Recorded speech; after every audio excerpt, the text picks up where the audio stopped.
key to understanding the Mass today is the responsorial psalm. Your works, O Lord, are justice and truth. I would start with an example. You know, this was related to me, and it really did happen. No? In one of the top pharmaceutical companies, I think it's Unilab, but I think so. They have a daily Mass there at 12 o'clock noon, no? Tanghali, alas 12. One time, hindi makapunta yung pari na regularly nagmimisa doon sa 12 o'clock noon Mass. So, may sinuggest naman itong isang empleyado. Sabi niya, ay ito, Father, narinig ko itong na mag-homily, magaling ito. Yan. So, kinuha nila. And indeed, they were satisfied, shall we say. So, lagi na lang nilang kinukuha itong pari na ito. If you'd ask them what is their description kung bakit magaling itong pari, mahuhulog ka daw sa upuan, sa katatawa pag nag-homily siya. Buhay na buhay daw ang misa. Buhay na buhay daw ang misa. So, nakapag-misa yung pari doon, almost 1 year, dire-diretso na. So, maya-maya, biglang nakita nila sa GMA 7, ikinulong si Father. Bakit siya ikinulong? Hindi pala siya pare. Fake priest pala. Peking pari pala. At si Father ay healing priest. Marami siyang hinihiling. Hinihiling ng hinihiling. Kaya nga, ang dami daw na ngayon na bigla. Naku, paano ba yan? Paano mababayaran ni Father? Nangutang pa naman sa akin. No, paano ba yan? Oh. Ngayon ang katanungan is, bakit sila naniwala? What makes a priest a fake priest? And what makes one a real priest? Pagka kuwela bang magmisa, mag-homily, totoong pari na ba? No, remember this. What makes a priest a real priest is not the priest himself, but God. God chooses the priest. Hindi tayo kasi yung pumipili eh. Was there ever a time na kayo nakapili kung sino ang magiging parish priest ninyo dito? Hindi naman, di ba? A priest is simply sent to you. And that is very important. We need to know where the priest come from, who sent the priest. That legitimizes the ministry of the priest. Your works, O Lord, are justice and truth. Hindi yung pare o hindi ang Diyos ang siyang gumagawa ng mga ito. So do not tell me na walang biyaya. Laging may biyaya, basta totoo yung pare. Kahit na ang galing-galing niya, pero hindi siya ordained, walang biyaya. I will give you another example. You know, I do my best to prepare for the homily at least the night before. But there are times wherein, you know, kahit anong preparations mo, sometimes wala talaga pumapasok, parang hindi talaga mag-work. And in my frustration, I was frustrated that I gave a very wishy-washy, lousy homily. No, parang sabi ko, bakit ba ganon? I did my best, but my best was not good enough. No? So parang frustrated ako. And yet, to my surprise, that would be occasions wherein somebody will be enlightened. No, sabi niya, Father, salamat, naliwanagan po ako. Sabi ko tuloy sa loob-loob ko, siyempre, ano na lang, dead man na lang. Sabi ko, ay salamat po. Pero sa loob-loob ko, ang pangit nga nung ginawa ko, homily. Wala nga, hindi nga ako satisfied. But then, because it is the work of the Lord. That is just and true. Ang Panginoon ang gumagawa nito. Ang Panginoon ang gumagawa nito. Kaya be careful. You might be running after a priest that is not a priest at all. Or maybe he might be a real priest, but you're running after the person, but you're running away from God. Baka ganun ang mangyari.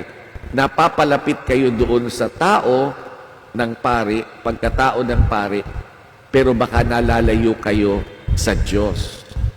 It can happen. It can happen. That's why in the gospel today, there are actually 3 parts of the gospel today. The first part is actually very similar to the first reading.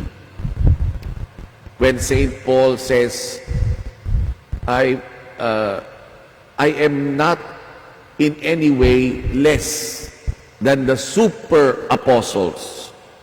Ano ba yan? Yung mga showbiz apostles, yung mga magagaling magsalita. Okay.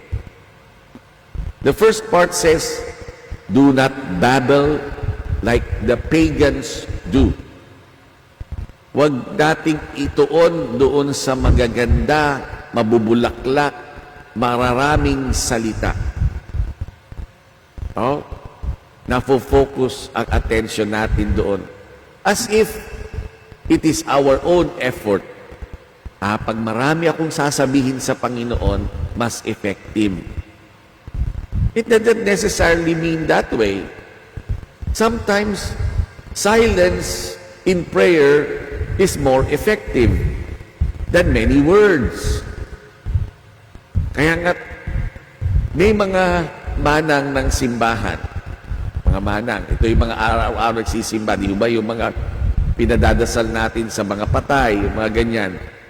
Kahit natutulog, kaya nilang magdasal. Wala na yun eh. Rote na lang yun eh. Automatic na lang yun sa kanila eh. Memorize na nila kasi yun. Na kahit na kaya nilang magdasal para sa patay, kahit nagluluto pa yan, naglilinis pa yan. Automatic na lang yun. Pero baka wala na sa puso. It might be more meaningful if we simply remain silent. Diba? Remain silent. Why? The next part, in the middle, you have the prayer that Jesus taught us, the Our Father. Did you notice that everything has to do with the Father? Everything has to do with God. He already knows what we need. He is holy than us. He's the one who gives us our daily bread.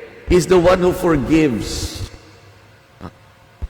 The third part of the gospel today is our participation. Fulfill the commandment of God. Now, this is a fruit of my prayer today. I was very much surprised. I suppose this is fruit of the Holy Spirit.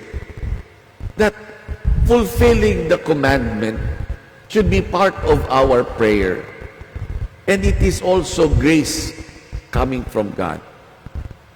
Baka yung kasagutan sa ating mga panalangin ay naririyan lamang sa pagtupad ng mga batas ng Panginoon. Like, let us forgive those who trespass against us as the Lord forgives our trespasses. Diba? Like, we fulfill the commandment. We participate in His work. We become what we pray. No? We become what we pray. We become, in fact, the very channel of God's grace. So, madalas kasi tayo, mga Pilipino, nasanay kasi tayo, sinasabihan tayo ng mga katikista natin, marunong ka bang magdasal? And ang ibig sabihin nun, memorize mo ba? Kaya nga, that's the reason. That is important. We need to memorize the Our Father, the Hail Marys, para man magkasabay-sabay man lang tayo. Diba? That's being very practical. But it's not enough to memorize them. What is more important is really our faith in God. Kasi baliwala yung dasal natin kung if we only focus on our own effort rather than focusing on one very essential element. It is God who is good. It is God who is powerful. And it is God who gives the grace. I give you another example. Alam niyo naman, hindi lahat ng pare ay banal. Marami ng eskandalong nangyari sa simbahan. Alam natin yon. Hindi natin pintatanggi yon. May mga paring, o minsan iniisip natin, is he really chosen by God? Pinili ba talaga siya ng Diyos? Pinili ba siya talaga ng Diyos? O minsan para masyadong importante ang tingin natin sa ating sarili. Pinili ba talaga siya ng Diyos? Kung pinili siya ng Diyos, nagkamali ba ang Diyos sa Kanya? Bakit ba ito'y nag-iiskandalo sa simbahan? God never makes the mistake. It is the human person who makes the mistake. And yet you begin to wonder, sa dinami-dami ng mga taong nagkamali, nag-iskandalo sa simbahan, buhay pa din ang simbahan. Why? Because we do not base the life of the church in the human person, in what is good or even what is bad. But our basis is that the Holy Spirit remains in the church.